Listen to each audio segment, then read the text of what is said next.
tidak mampu puasa, dan di situ bayar fidyah, bayar tebusan. Contohnya orang yang sudah tua, yang kondisi fisiknya lemah, yang otomatis sampai kapanpun dia tidak akan mampu untuk mengerjakan puasa.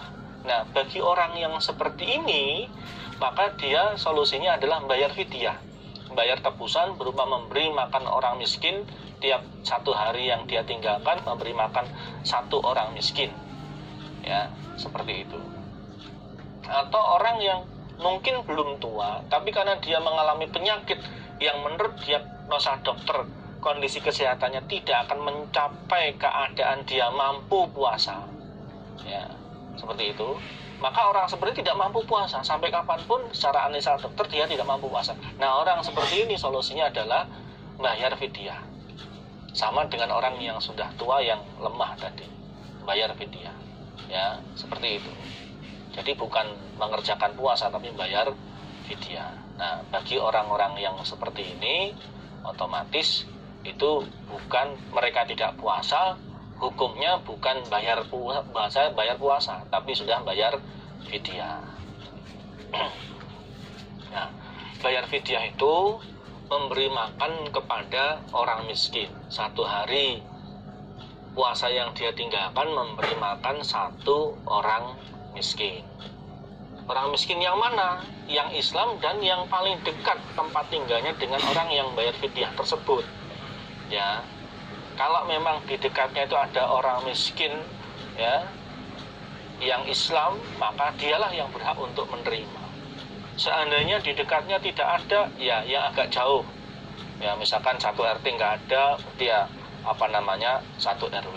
Kok nggak ada? Ya satu kelurahan. Kok nggak ada? Ya satu kecamatan. Contohnya seperti itu, ya. Jadi fidyah ini diberikan kepada yang berhak, yaitu orang Islam yang duafa, yang miskin, yang paling dekat tempat tinggalnya dengan orang yang bayar fidyah tersebut.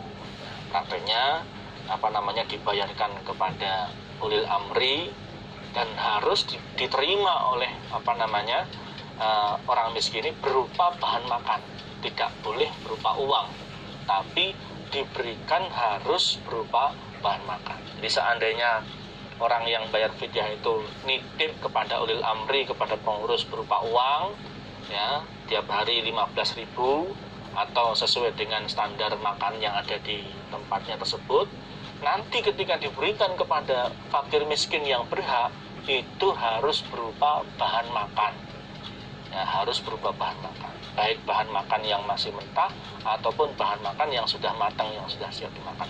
Tidak boleh kemudian diberikan masih berupa uang.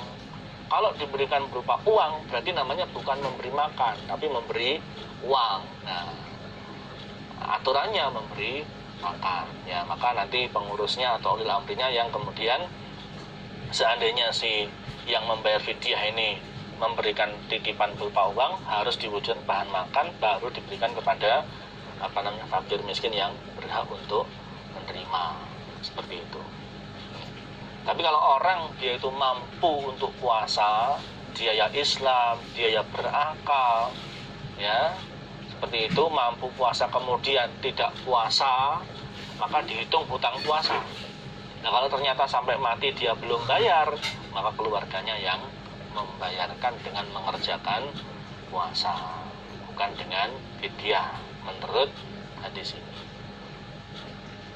Babut targhibi ini adalah bab yang menyenangkan, maksudnya pahala fi qiyami syahri Ramadan, di dalam berdiri bulan Ramadan.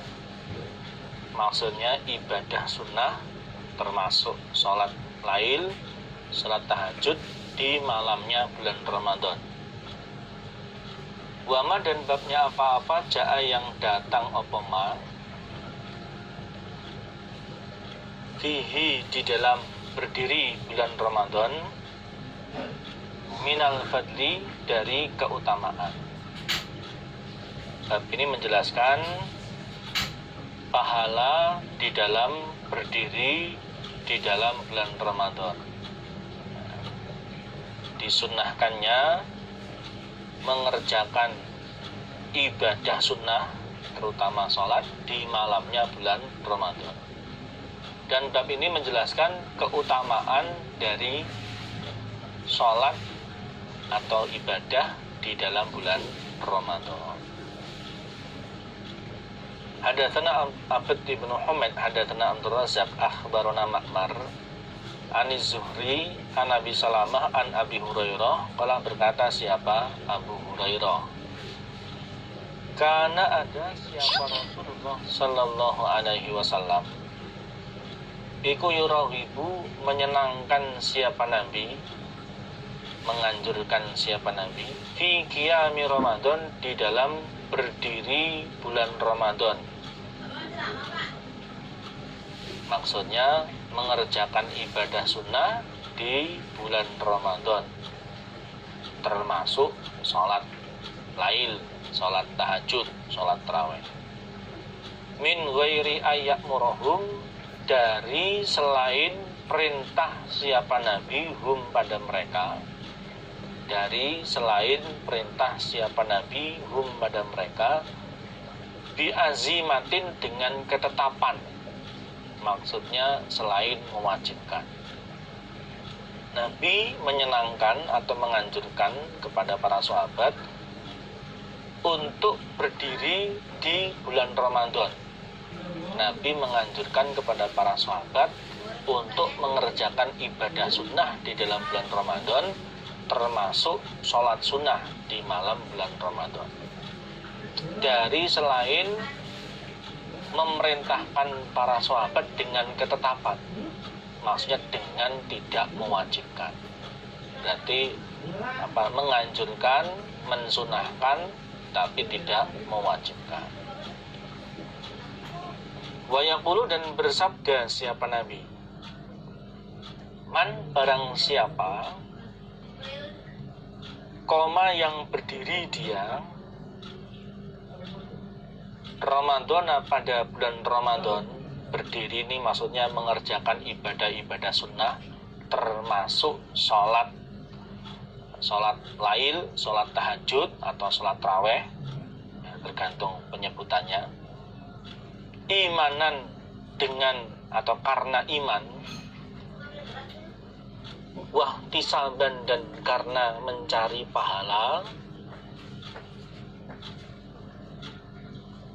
ghufira maka diampuni, lahu bagi man opo ma apa-apa, takot dama yang dahulu opoma, yaitu min dambihi, dari dosanya man,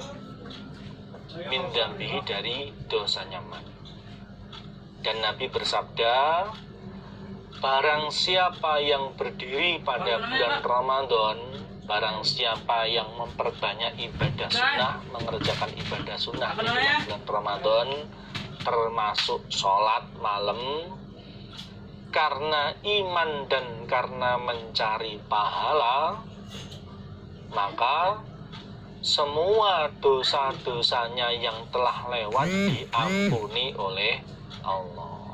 Maka semua dosa-dosanya yang telah lewat diampuni oleh Allah. Kefadolan berdiri di bulan Ramadan, mengerjakan ibadah sunnah termasuk sholat malam di bulan Ramadan, itu adalah diampuni semua dosa-dosa kecilnya yang telah lewat. Ingat, semua dosa-dosa kecil. Artinya dosa-dosa kecil itu dosa-dosa yang tidak ada hadnya, tidak ada batas ketentuan kafarohnya. Apa contohnya dosa-dosa had? Dosa-dosa yang ada batas ketentuan kafarohnya, contohnya mencuri yang batasnya potong tangan, ya, berzina yang di situ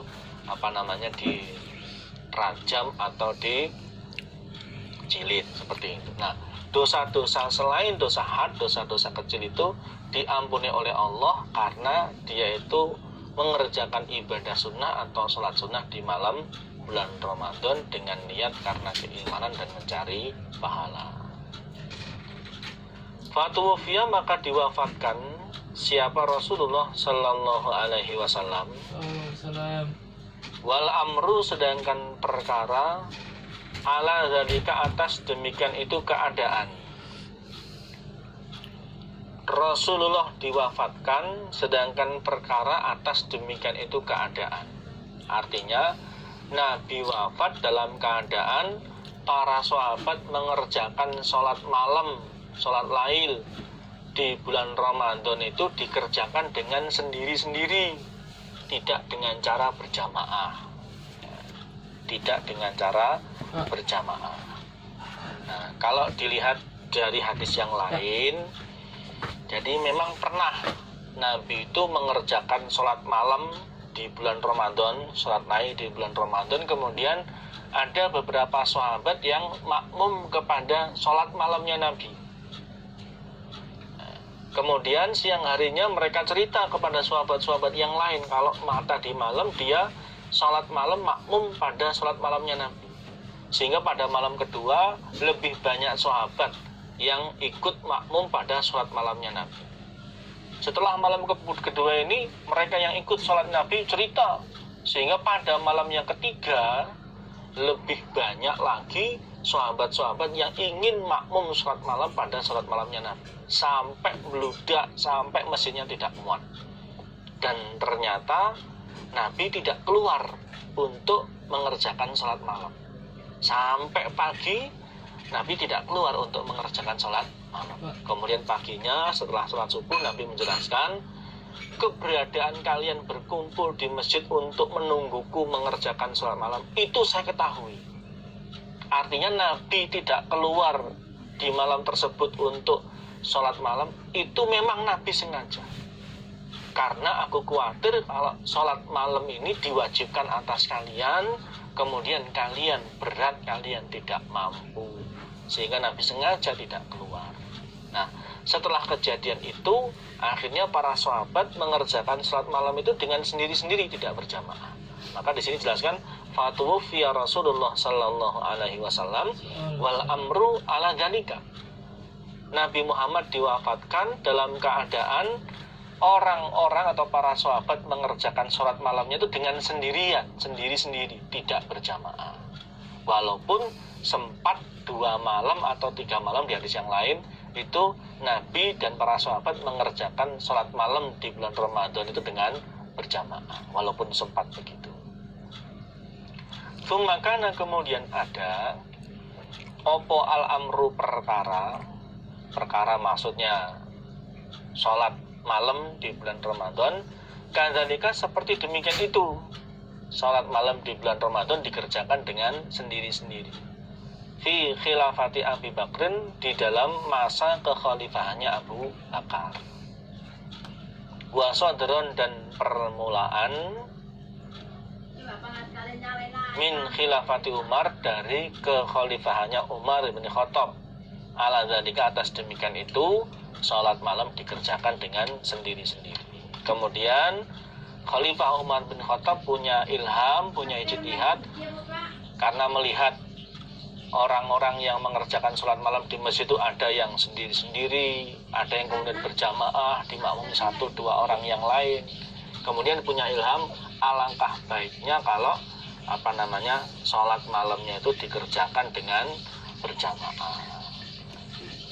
Seperti yang diterangkan di hadis berikut ini, lengkapnya diterangkan di hadis berikut ini. Hadatsana Yahya ibnu Bukair, hadatsana Laits an Ukail an Ibnu Syihab, akhbarani Urwah anna Aisyah, sesungguhnya Aisyah radhiyallahu anha iku akhbaratuhu, menghabari siapa Aisyah hu pada Urwah. Urwah ini adalah anaknya Asma. Asma itu saudara perempuannya Aisyah. Berarti Urwah itu adalah keponakannya Aisyah.